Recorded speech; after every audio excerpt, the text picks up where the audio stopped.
So, as you can see, the time is going down. So I just want to start off by saying welcome, Greg, and welcome, Michael, to the Six Star Business Podcast. It's so great to have you here. Thanks for having me. Welcome. Yeah, welcome. It's a wonderful day. Obviously, this is a podcast where we have people from all over the world. So one of the things we like to ask our guests to kick us off is, can you just introduce yourself, let us know where you are in the world, who you serve, and perhaps something you like to do when you're not working, just to kick us off. So we get to know who you are. Who'd like to go first? I'll go for it. So my name is Michael Haynes. I'm an SME Business Growth Specialist. So I serve small and medium-sized companies, service-based organizations like professional service firms, IT firms, financial service firms, in terms of helping them to acquire and retain and grow through business clients. In terms of what I like to do in the spare time, I guess a couple of things, actually. I love to cook. Love to travel when borders and governments permit. And I'm a massive athletics fan, so I had a great time enjoying the Tokyo Olympics and the subsequent Diamond League athletic events. So that's kind of me in a nutshell. And whereabouts are you, Michael, in the world? Oh, sorry. Yes, very important. I'm in Sydney, Australia. Wonderful. Thank you. But you don't sound like you're from Sydney, though. Where are you from originally? No, so I'm originally from Toronto, Canada. Been here in lovely Sydney for almost 21 and a half years now. Really enjoy it. And I consider myself, well, my sister calls me a citizen of the world, but I consider myself to have two homes, Toronto and Sydney. And I do try to get back and forth between Australia and Canada a fair bit. Greg.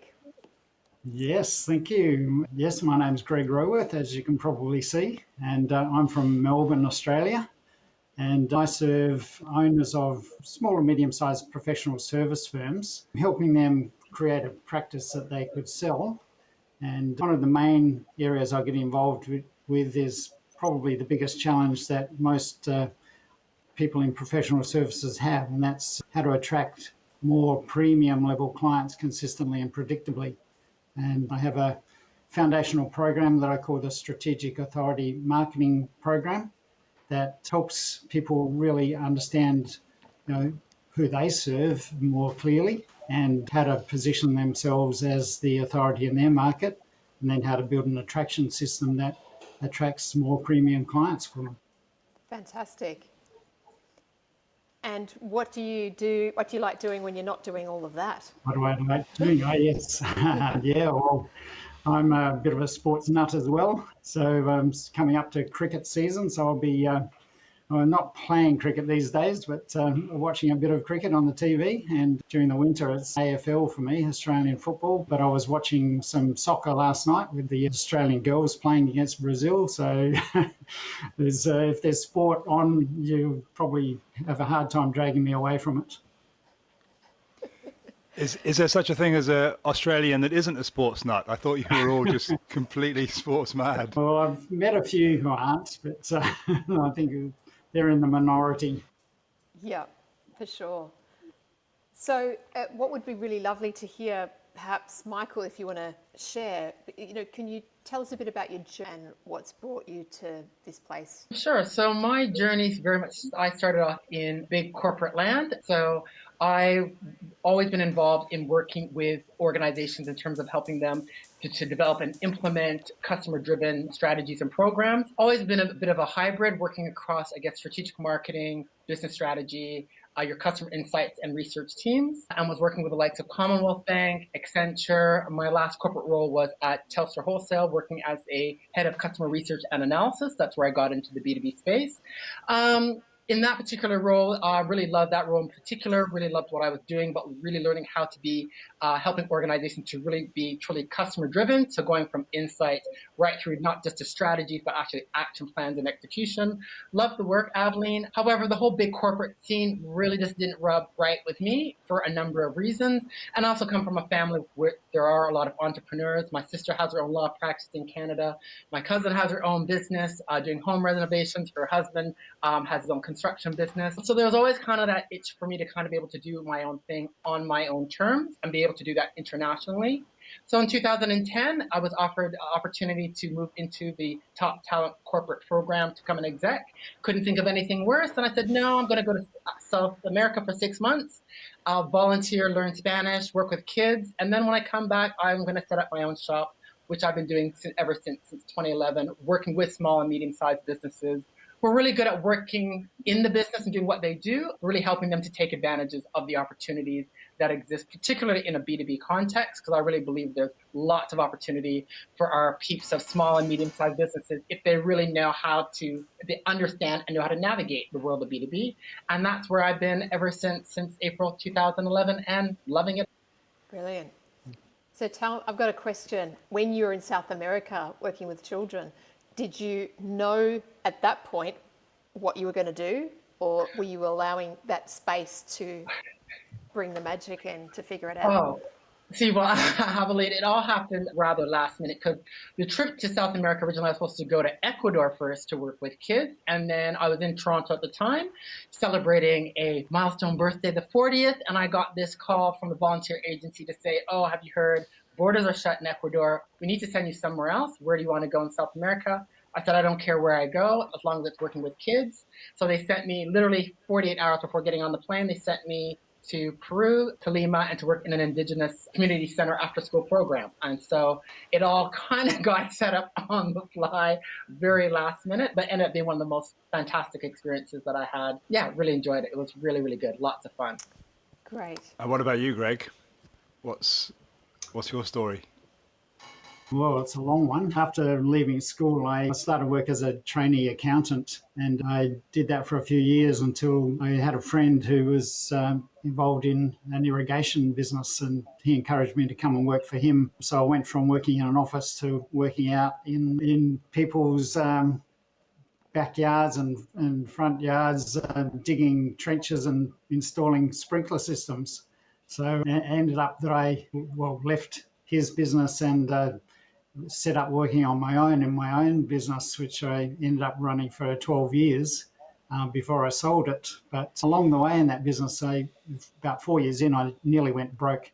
And I was working 7 hours a week. We actually had a record year's sales. We had 9 people on the team.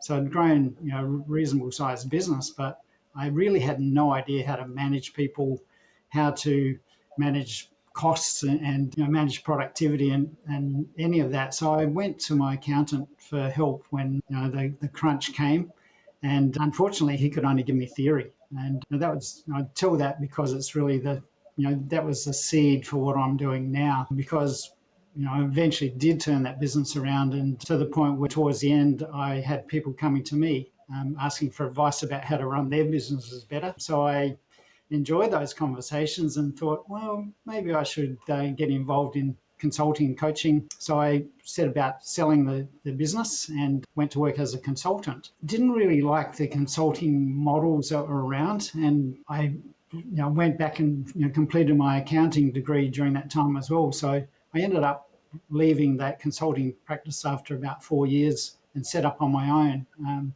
Probably set up what would be called a virtual CFO business these days, but they weren't in existence back then.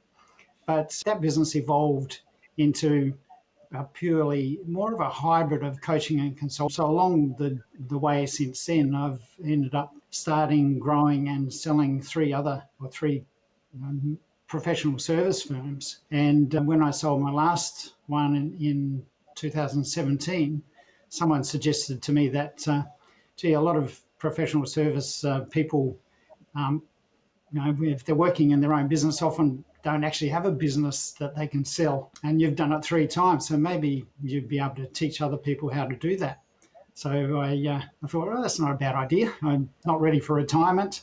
So I have turned my attention to helping and supporting other consultants, coaches, accountants, pretty much anyone in professional service, looking at how to support them and help them create a practice that they could sell.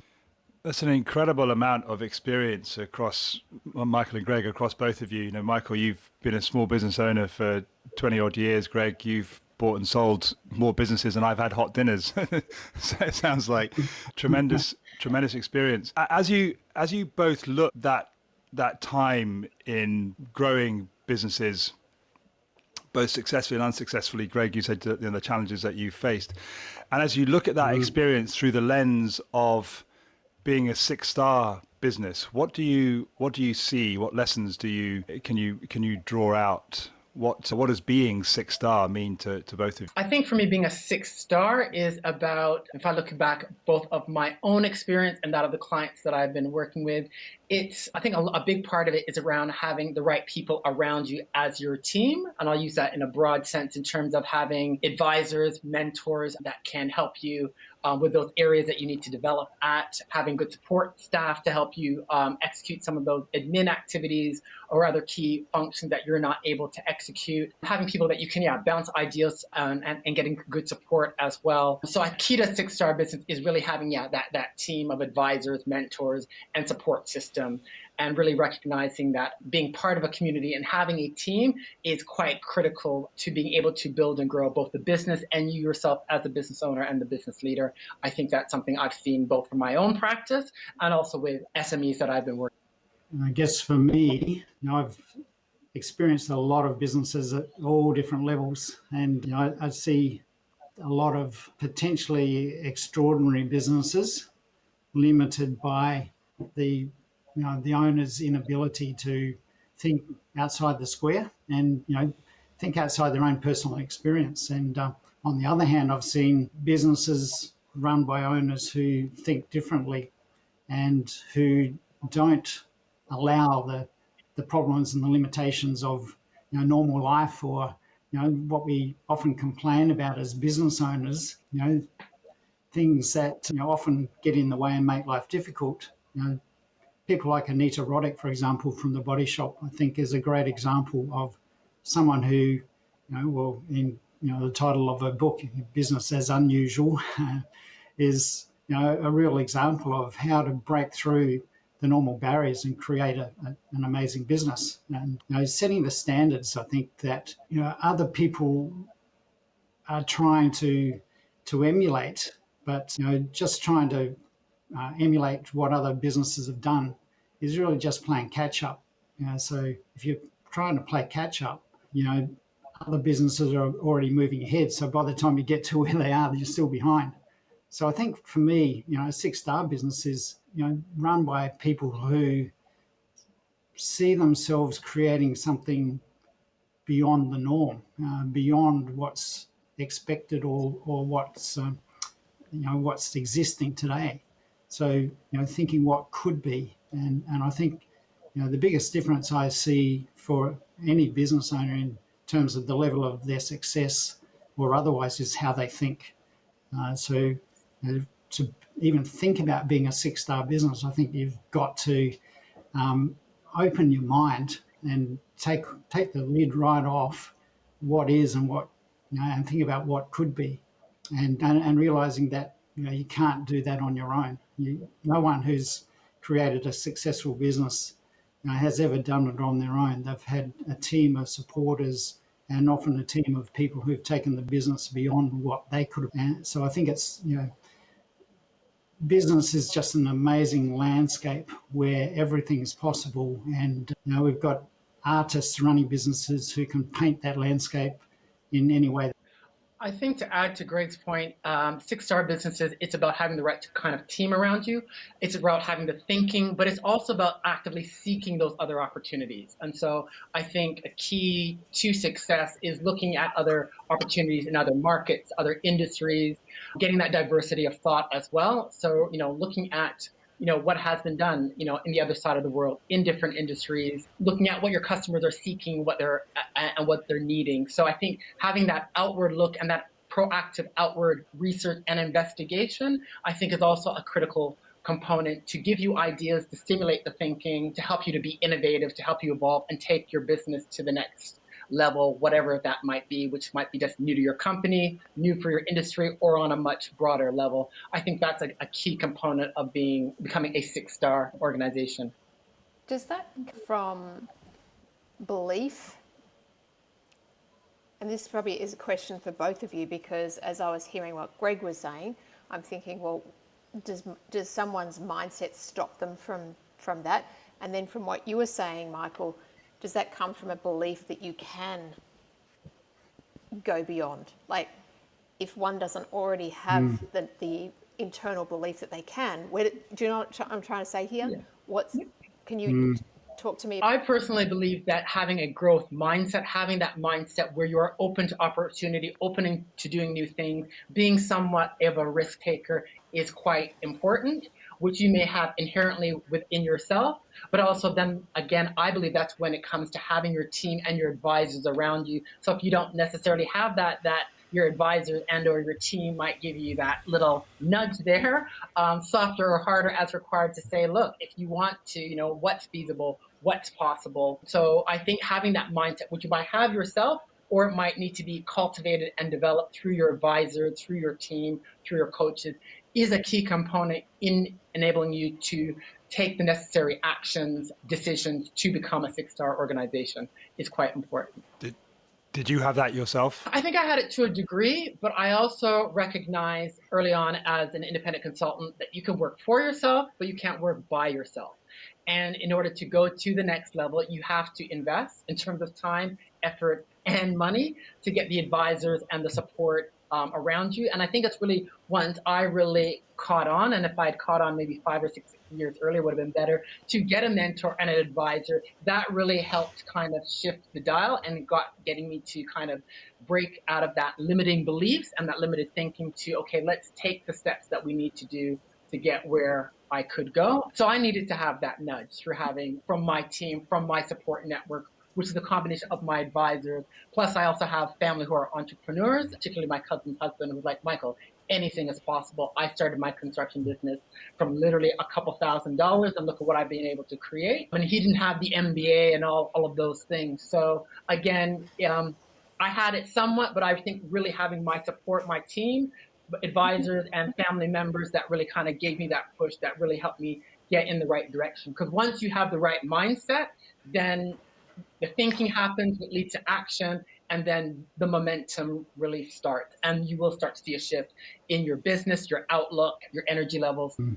Yeah, totally agree, Michael, that mindset is everything really. And I was a very shy person growing up, became an accountant because I'd rather sit behind a computer screen all day than talk to people, and obviously had to change.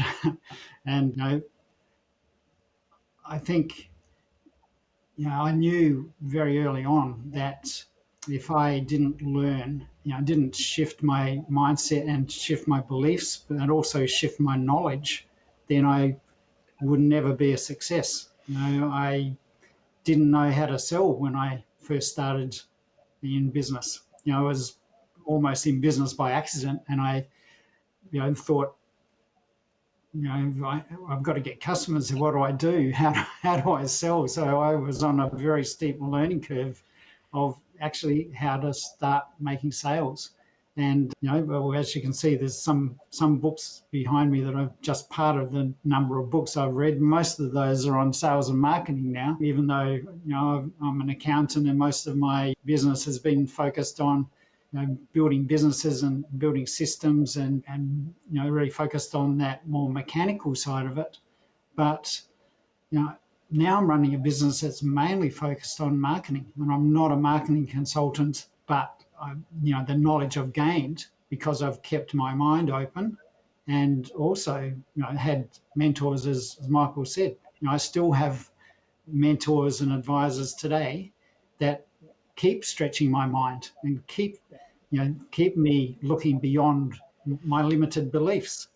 And I think we all have limited beliefs, and if we don't address those limited beliefs, and if we don't get used to living outside our comfort zones, then we never succeed. And I think that we always, as humans, tend to look for what's comfortable.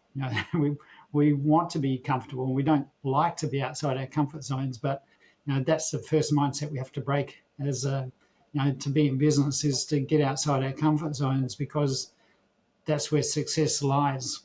Success doesn't lie within our comfort zone; it lies outside of it.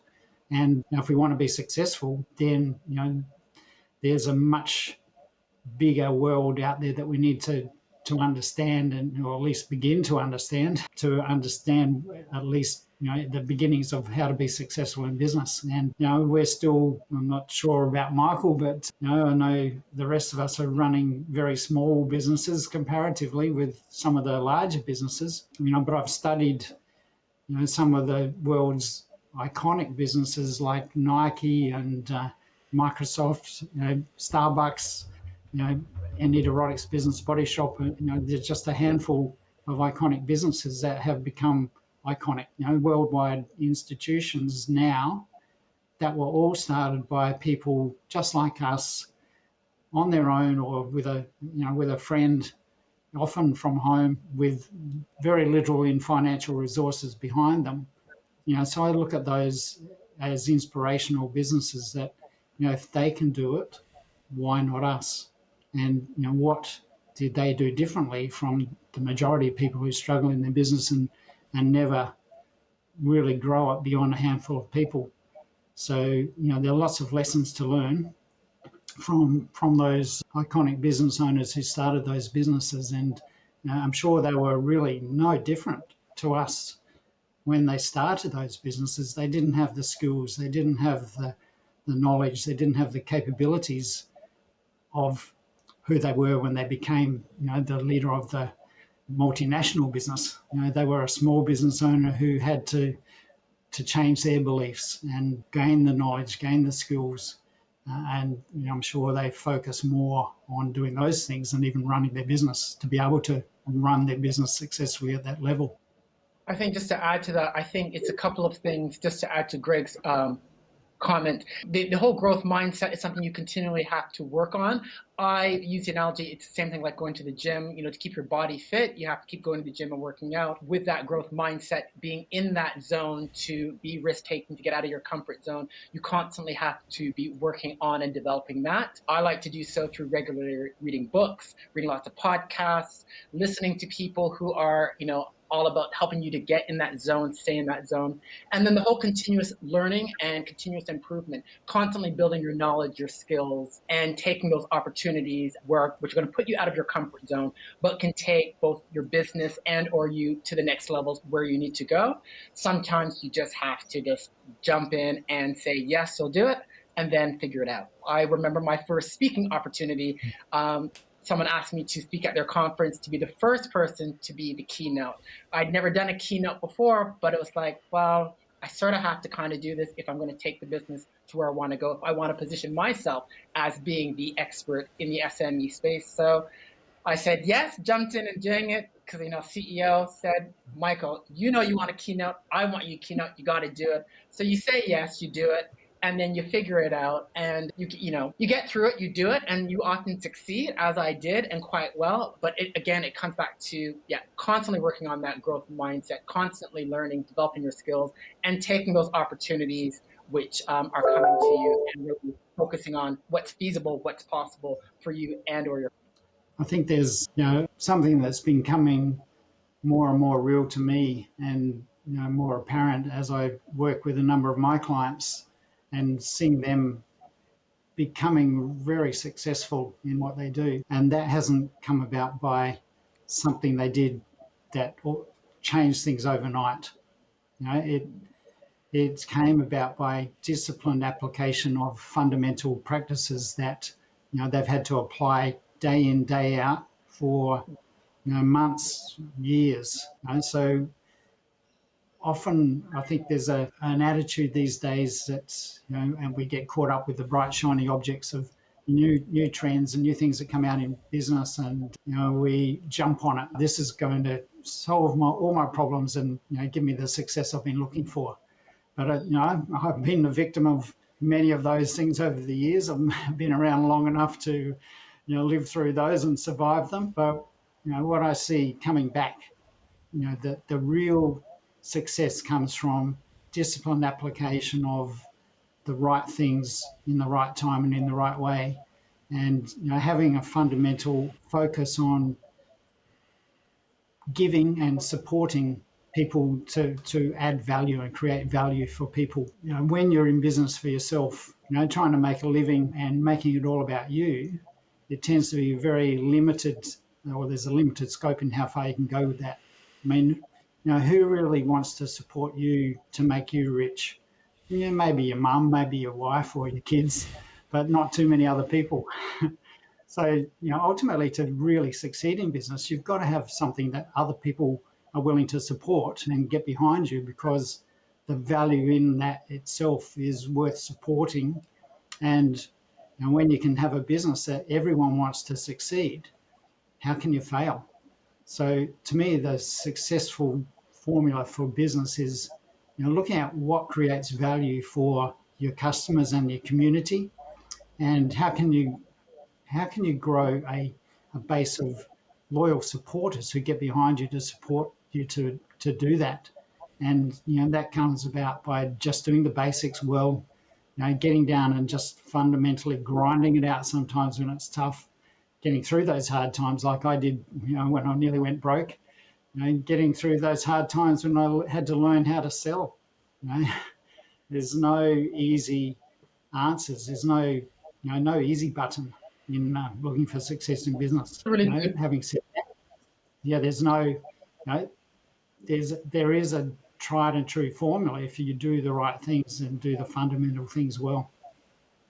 And that's a good point I think you've raised, Greg, about doing the fundamental things, which I find with small businesses, well, many businesses generally don't want you in terms of doing that fundamental work, which I'm a big believer is really having a really in-depth understanding around your customers, your buyers, and your market. I truly believe everything starts from there. And that takes a lot of work to be able to deliver value.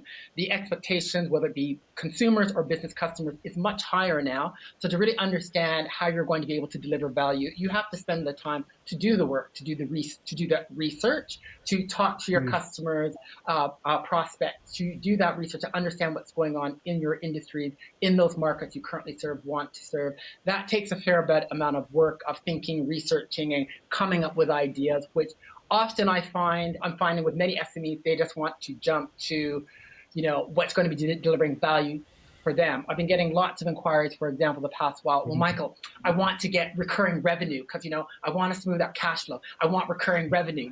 What's the product? What's the thing that I can create? In order to get recurring revenue, you have to deliver recurring value.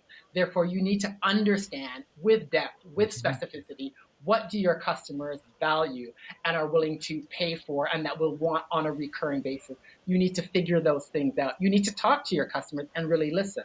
And it's those fundamental things which, to your point, Greg, are critical, but I find so often large organizations as well as small, often that's the part they want to skip or they just want to do very superficially. And that's what you really have to have an understanding of, because that will determine where you have to make those incremental and continuous changes, tweaks, try things out, what works, what's not going to work. That's going to give you that traction, that momentum, enable you to deliver value. But it starts from doing some of those fundamental key components, which is so critical. Yes, it can be tough. Yes, it can be time consuming, but time and time again, I find that something that is done not at all or done very little. And that often will give you that foundation and the clarity and confidence to know how to move forward, to take your business forward so that you can indeed become that 6-star organization. I love I love that phrase.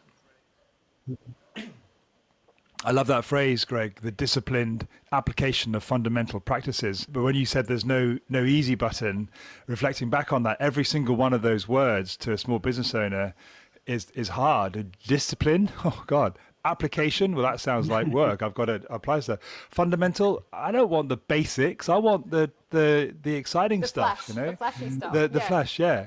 And practices, well, practice again just sounds repetitive. It's like, yeah, that's what it takes. So again, just looking back on your considerable experience across two of you, what are some of those fundamental practices that we can encourage our listeners just to really develop a mindset about this is what growing and being 6-star is about. It's doing these things consistently well. Yeah. Well, Michael just raised a great point about focusing on your customers, and there's a guy called Jay Abraham who's one of my mentors that I listen to and have a high regard for. He said that most business people make a fundamental mistake, and that is, they fall in love with their company or fall in love with their products, when really the key to success is to fall in love with your customers. And when you have that focus on loving your customers, and to use love in a business sense is often clangs as well, but it's one of those fundamentals I think we can't get past. Love is, well, love makes the world go round, doesn't it? So to actually have that focus of how can I love my customers so much that I'm always giving them value, and focusing on what they need and what they want, and knowing them so well that you even know what they really, really want beyond what they ask for. Someone like Steve Jobs has done that very well in Apple. He's he thought beyond what customers want. Henry Ford back in the day, said, well, if I gave my customers what they asked for, there would have been faster horses. So sometimes, looking, to become a 6-star business, you have to really know human beings to the core, to the depths of their soul, so that you really know what they want, so that you can go beyond, the ordinary to become extraordinary. I agree with that, Greg. But when dealing with small, medium businesses, I do try to take a pragmatic approach in terms of how do they get started, because I find telling them that, while I agree 100%, that leaves many of them with, well, WTH, what am I supposed to do with that? So I'm very big on, okay, make a list, go back to your office, go and have someone pull off a list of who are your top 20 customers or clients, print those off and set up some meetings and appointments and have some discussions with those key leaders. It doesn't have to be very long, can be by Zoom, by face-to-face, 20 minutes, find out where they're at, where they're trying to achieve, what are they trying to achieve, what are some of their current challenges, and having some of those meaningful strategic discussions, which is being recorded and documented, and share those learnings, have a mini workshop meeting, post some of those discussions with some of your clients and customers, and share them across the business. I fully agree with what you're saying, but I do find you do have to give folks practical, meaningful ways of how they're going to take action, because asking them to think and do those things, if they don't have some specific tangible actions, that leaves them very unstuck. And I also find not enough organizations, big or small, spend the time to go and actually have discussions with those decision makers, where they're having those discussions of where they're at, where they're looking to go, what's working, what's not working, what are their priorities and challenges. If they were going to look for a new supplier today, how would they go about looking for one? Because having those kinds of discussions, you will unpack some key nuggets of what they're looking for, what's working, what's not, which really, once you share it back into the business, can really give you some direction as to what you should be doing. I'm also a big believer as well in terms of talking to customers, talk to the ones that love you, ones that hate you, ones that have left. So talk to a bit of a mix, because you will unpack lots of learnings when you talk with those that love you, those that hate with you, those that have never done business with you, getting a bit of a cross section and getting some of those insights, brainstorming and workshopping some of those within your team will give you some clear directions as to focus priorities that you can turn into some actions and initiatives. So fully agree with what you're saying, but I just you've got to give them some clear, specific actions that they can take and run with and really take action on. The other thing I would add too is I'm also very big on, from a B2B perspective, in terms of having my clients to, you should be members of a community. Those industry and professional associations of those customers and clients you're targeting, you need to be getting involved with them. Your network is your network, but by being involved in those communities, that's how you make contacts, that's how you learn what's going on, who are your competitors, who are your potential customers. So that's another tangible action that I am always very big on with my clients, to say, okay, if you're going after industries X, Y, and Z, you need to start tuning in, going to the events, the webinars, the virtual conferences. You may want to participate as well. At least print off the agendas of some of those events, so you know who's who, what's going on, because it's all part of your listening to drive the thinking, to drive the innovation, to help you become a big star. I love that practical advice. Totally, no, it's great, Michael. I think that's you're spot on, Greg. I fully agree with what you're saying, but I in my early days, coming from corporate and using some of the corporate lingo, and And I would get these looks like, what are you talking about? What am I supposed to do with that? Yeah. So making it Yeah. very tangible. They're like, Mhm. yeah, I can go in the office. Yeah. Yeah, I know who my top 10 clients are. Right. Okay. And I can go and I can set up a Yeah. Zoom meeting and I can start off with these 5 questions. Okay, you want me to take note? They can run with that. And then momentum breeds momentum. They may have some questions, disagreements, but it gets momentum and it gets things happening, which makes the business leaders quite happy because they're doing things, they're learning things, and they're getting action and traction as opposed to, well, that was nice. Yeah, Yeah. okay. Our thinking is only taking us so much. Because Yeah. that's I've Yeah. just from experience, That's I found that's no, what's I helped. think that's right. Yeah. No, it's that melding of those two, the high level thinking with those practical applications that you're Absolutely. talking about, those, the Exactly. That's where the fundamental magic happens. systems, processes, the planning systems, the marketing analysis, who's your avatar, those things aren't rocket science. And unfortunately, that's what a lot of business owners miss is that practical level that Mark was talking about to to translate that higher level thinking, that vision that we all need to have and start with. We need to have both sides of that. That higher level vision and objectives, bring it down to that practical application of, well, what are the systems and processes that we need to be doing to actually enact that and make. That's awesome. And I love that because, yes, people need the practical application when it's not their thing, it's not their jam, it's not their focus, it's not their, you know, highest priority. So they need to have that. And I'm just one back to what Pete asked earlier about the foundations, because, you've talked about this, the discipline, the boring stuff, the foundational stuff that businesses have to do to be successful. What else is there alongside what you've just raised? Is there more? I've got a bit of a bias. I think doing some of those fundamentals, doing some of that analysis, that high level visionary thinking, then we need to think about how we can truly innovate and what are the different ways we can improve our businesses to really drive the need for our customers. So to drive that innovative thing. But Aveline, I think we've touched on it before in our initial conversation. It's about business innovation. And I think getting, particularly talking with small, medium business owners, often everyone thinks innovation, it's got to be technology, product. I've got to come up with the next big thing. And it's like, no, it's about understanding your customers, your clients, and what are the ways you can be innovative, new introductions and or improvements in a variety of ways. Open up your thinking in line with what you're hearing and seeing and researching to come up with new ways to deliver to the market.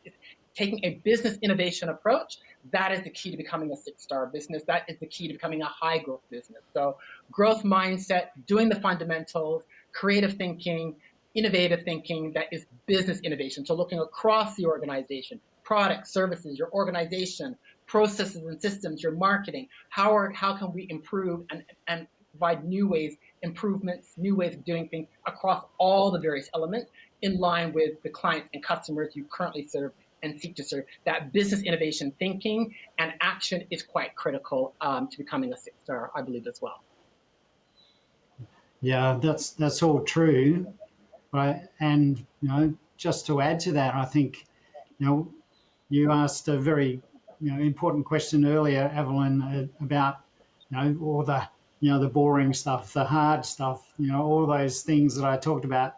They're not what people want to hear, and they're hard to do. And I haven't found anyone who will stick to doing those things unless they're actually excited about what they're doing, and why they're doing it even more than what is. So, to actually have that level of motivation and inspiration to get up early in the morning and go to work. And from my experience, to get up on a cold winter's morning and go out knocking on doors in the middle of winter trying to sell sprinkler systems, because if I didn't get work through the winter, we didn't eat. So those sort of things are way outside my comfort zone. But if I didn't have that motivation and excitement about what I was doing, I wasn't in the business just because it was a job. I wasn't in the business just to earn income to eat, but I was actually in the business to grow something bigger and to make it more than just a business. And that's been my attitude in every business I've run. It's not just about making a living or running a business, but it's what I can give back to others because of, and see the business as not just making a living or building a lifestyle, but how you can make that business and turn that into a legacy and really have something to give back. And that's what inspires you to get up and do those disciplined, difficult things. If you don't have that, I think, business is pretty hard and sometimes not worth it. And I think that's a really great point you've raised, Greg, in terms of that whole higher purpose and impact. And that's where I think it also goes back again, being a part of a community, being part of a group who can encourage you and give you that motivation to do, to keep striving for those goals, for that higher purpose, because business is getting tougher and tougher now. Marketing and selling is the core of every business, and it's getting harder and harder to do because every second person is setting up their own business. Digital is becoming crowded, all of these various things. We've got the great resignation, blah, blah, blah, blah. So being a part of a tribe with your people who can prop you up, give you encouragement, motivation to stick to your lane, for that impact and higher purpose that you're going for, I think is also very important, more so now than ever as it's getting harder, more competitive. There's more digitization, so we're becoming connected and less true connecting. I think that whole finding your people, finding your community to prop you up, motivate you, help you, keep you on that growth mindset, thinking in an innovative fashion is very, very important as well, so that you can stay on track towards fulfilling your goals of not just having a great business, a 6-star business, but the empowerment and fulfillment that you ultimately want to achieve. So. Yeah, totally agree that, you can't replace that support of a community, and particularly, over the last 18 months, 2 years when we've been so isolated from each other, it's, for many of us, our lives become insular, and, we only see, our community through a screen like this on the other side of the screen. And, I'm so grateful that we have, but, how much more beneficial is it to actually, know that there are people in a community that we support and that are supporting us, and we can share our struggles with, and they will give us that support and give us the encouragement to keep going when times are tough. I couldn't have got through the last 18 months without that level of support. So yeah, I totally agree, Michael. That's fundamental. No man is an island.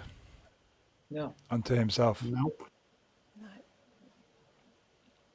Human to human connection, and that's what we all crave, right? Yeah. That's right. And sometimes I think we forget that in business, aren't we? Like to your point, I can't remember who said it before, but there's this focus on product. I think it was the example you gave, Greg, about J. Abraham. People are in love with their product, and this concept of being in business, it's like, must sell my product. Yes, but who do you sell it to? It's a human, and the focus shouldn't be on the product first. To me, it goes without saying, it's about the human. It comes back to that. And so, yeah, we need the community around us, which is what we've all been saying. And you Michael, you made that point from the get-go, that you've had that also in your family base and that community when you set up your business, and you had that safety net and that community to really support you, which was probably, imperative to you being able to, feel that you could do that. So community helps us in so many different ways. Absolutely.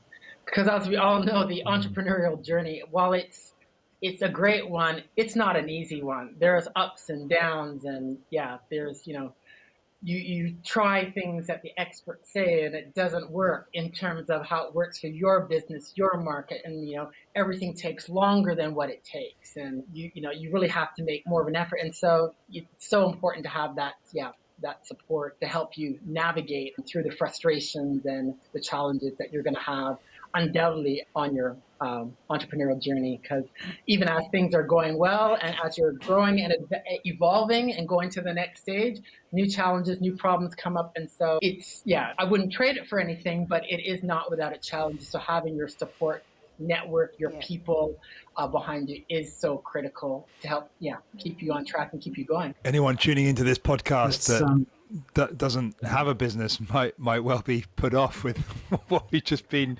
talking about, the discipline and the hard No, work and the challenges and couldn't get me going back into go, big corporate. Let me tell go, you. Nope. going bankrupt. But joking aside, isn't that what it's about? Going through that is what creates the growth, which is what life is Yeah, about. Yeah. yeah. And there Well, are a lot of no wins that one come achieves with the anything job. great without it.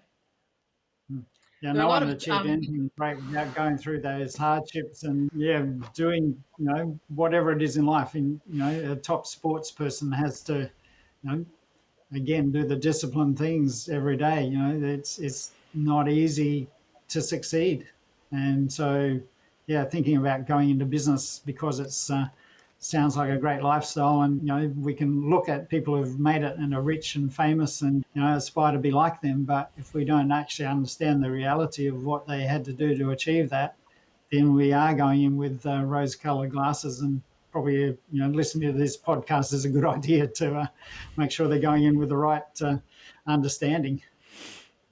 But there are also a lot of wins as well, so you go through the hardships, but then you do get the wins with your clients, the successes, the recognition. And so that is very rewarding in and of itself. And, and I'll be quite candid, the recognition I've received, through my endeavors in as a small business owner have far exceeded the recognition that I ever achieved in corporate. So for me, that alone, there is no way I will go back to corporate. I learned a lot from that environment, but there are just things over and above just monetary satisfaction and recognition that, it just makes it all the worthwhile. When you get clients who have said, Michael, you've enabled me to achieve X and Y, that's massive. That's massive from my perspective. So it's those kinds of successes, those kinds of wins. When someone seeks you out and says, Michael, I need you to help me out. I was told you can help me do X and Y. It's a very satisfying feeling. So there are a lot of successes. There are a lot of positives in addition to the hard work and the perseverance that's required. Definitely. That's wonderful. Yes, we wouldn't do it without the rewards, and that we that's shouldn't true. understate that. That's is a very important part of the process. But sometimes it's not just the tangible rewards, or we think the money and the perhaps freedom and lifestyle, but the things that Michael mentioned, some of those the small rewards, nothing beats going into a client's office and seeing them, their face light up and their smile beaming at you because they just have got so much value from you, and love the meetings you have with them, and getting the responses from them, and the feedback from them that say, well, I'm so grateful for what you've helped me do. And they're probably even more rewarding elements of being in a business like ours, where we're advised, than the money and the other rewards that come from it. Absolutely. Well, I'm reluctant to do this, but in the fact that we're almost at the top of the hour, I've got to kind of bring this in. And perhaps a nice way to do that is to ask both of you to share with us perhaps a little nugget, a little piece, a takeaway that you can give our listeners. Michael, would you like to? I guess I'll just reiterate where I started that I've mentioned already. And in terms of how to take your business forward, start having some meaningful strategic discussions with your current clients and customers. Pick a list of those, top 10 clients that are important to your business, and have some, meaningful discussions with those decision makers there, and document those discussions and share those learnings with your team. That's a great starting point in terms of really helping you to determine where you truly are at, and will help you give you some clarity as to how to take your business forward. That's brilliant. Thank you. Lovely what about advice. yourself, Thank Greg? you. Yeah. What's a great piece of advice you can give our listeners? Without trying to make this self-serving, I think one of the biggest mistakes I see a lot of people in business make is thinking that they need to have all the answers themselves, and trying to do it all themselves without reaching out for advice and getting the support of someone who's actually been there and done it before them. So, biggest piece of advice, or the most valuable advice I think I can give, is for anyone in business who wants to grow and take their business to the next level, is to reach out and find someone who can help them speed up that process and maybe, like I say to a lot of my clients, learn from learn from the mistakes and don't have to go through that expensive education because someone else has done that and already paid the price and can pass on that value to you. Yeah, absolutely. I think we all understand that, and it's a brilliant piece of advice. I want to thank you both. Thank you, Greg, and thank you, Michael, for all your sharing and your insights and your journeys and your wisdom. There's just been so much packed into this conversation. I can't believe it's already an hour has gone. It always goes so fast. It's amazing what you can pack into an hour. Yeah, really appreciate and value both of you. Thank you for your time and your contribution to this conversation about what it means to be a 6-star business. Thank you. Thank you. It's been an absolute pleasure. Great fun. Awesome.